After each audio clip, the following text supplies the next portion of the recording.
some people leave who haven't gone up yet. You know, that happens too. I thought you picked mine out of the hat. I did, but I put it back in the hat because we had a couple other people. Okay. So I was like, sure. Oh, dear. I'm trying to be fair here. The only fair is Scarborough Fair. Okay. On deck, Ivana Sheen. And coming up, Elise Stewart. Yeah. All right, Elise. You do this with me? You want to stand here? It's your headline. It is mine. I have the mic now. I want to thank Jewish Joe Rogan and Patrick Stewart for hosting us. I really appreciate it. And if you can't remember your names, I'm really sorry. I really wish we all had name tags. The only thing I really like about Facebook is that you have to put your name down now. Instagram is the worst to try to follow who people are because you change your name, and I just can't remember you. I can't remember even if you tried. Okay. So I am a half-white Mexigarian. Mexigarian means Mexican-Hungarian, and half-white means I don't want to say German. And it's not like I'm super ashamed of my heritage. I'm just hyper aware of where I am. And I would hide my German heritage a lot when I was younger because popular culture just made looking Jewish so much fun. And I just wanted to make those noises and move those moves. But I couldn't help but being impressed with my heritage. They have this language, or they have this word in the German language pronounced Schadenfreude. Schadenfreude is 4 syllables of a word to equate to, I think, 11 syllables in the English language, which means happiness at the misfortune of others. Happiness at the misfortune of others, which just perfectly paints a picture of the German need for complete power because we want to build ourselves up upon the failure of others. Schadenfreude, what a concept. I do love that they I am kind of impressed with how much they were able to oppress people. And poor little Anne Frank couldn't live her life, but what she did do was fully explore her body in the like original version of Anne Frank, which was just amazing to me. Like being raised in a Christian family and being told that everything below me is nothing to be of my knowledge until I become married or whatever other things that are happening.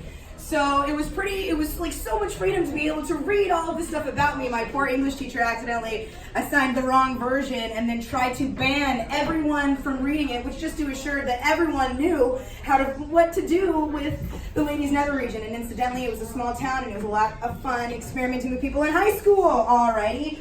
I love the food of oppressed people because I think you guys try harder. It's like you're really sad, so you just put all of your effort and you whip up potatoes and you put this in this nice little like pastry thing and you pour gravy on it and you call it a knish. And I love that Hebrew actually pronounces every single letter in your language. Like you guys have been oppressed enough and had to hide your heritage for so long that you're like, we're gonna pronounce the K. We're gonna pronounce every single letter with every single word we speak because we weren't allowed to and now we are. Knish! No more knives, no more knocks, I'm just gonna know and everything else. Alrighty, that was great. First lap, awesome. Alright, so I've gone through it. I did buy something because I want free parking, and it's also a tax deduction because I get to pretend that I'm trying to be a comedian, so every little purchase I make can go on the form for next deal. The only really Jewish thing about me is the fact that my parents are accountants, so they might not be, and the fact that they're a little disappointed in me. They might not be proud of me financially, but they will be proud that they'll just know all of my finances because who the hell am I going to trust beyond that? Is that a curse word? I think that should be allowed, a place that should allow. Okay, so we're gone through all of the jokes I was planning, and now we're going to go into the observations, which are gone. Hold on. I hear something. Choo-choo. Oh. Choo-choo. All right, it's my train of thought. Oh my gosh, it's my train of thought. Maybe it'll bring a joke. Maybe it'll bring what I was talking about or what was I supposed to doing, or maybe it's just going to bring me into the set. I haven't even seen the light yet. Are you paying attention to me? Joe Rogan? Oh, you're happy. All right, that's great. 5 minutes. 5 minutes. This is so hard. Can I start? Let's talk. Let's have fun. I am having fun.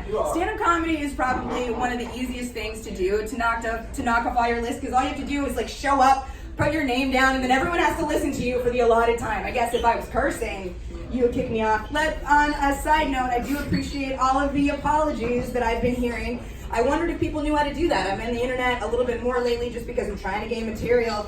And no one apologizes because everyone is right. And I don't know how everyone does that. I just assume that I am wrong at every point in the time. I don't know how long 5 minutes are. I don't know what your names are, but I think you like being called Seth Rogen. Now, Seth? Joe. Seth is a good guy too, but he has a full head of hair. It's not that good. Don't worry about it. It's not that good.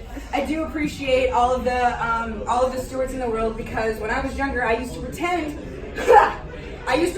like I was famous Stewarts to strangers. Of course, in a small town, everybody knew who I was, but it was the most fun pretending I was related to famous Stewarts because you would get preferential treatment. So I've been pretending to be famous my whole life. I can do this for my self-esteem, and I'll be great. Thank you guys so much. I appreciate it. All right, good job. Good job. Okay, let's hear it for Lee Stewart. Yeah.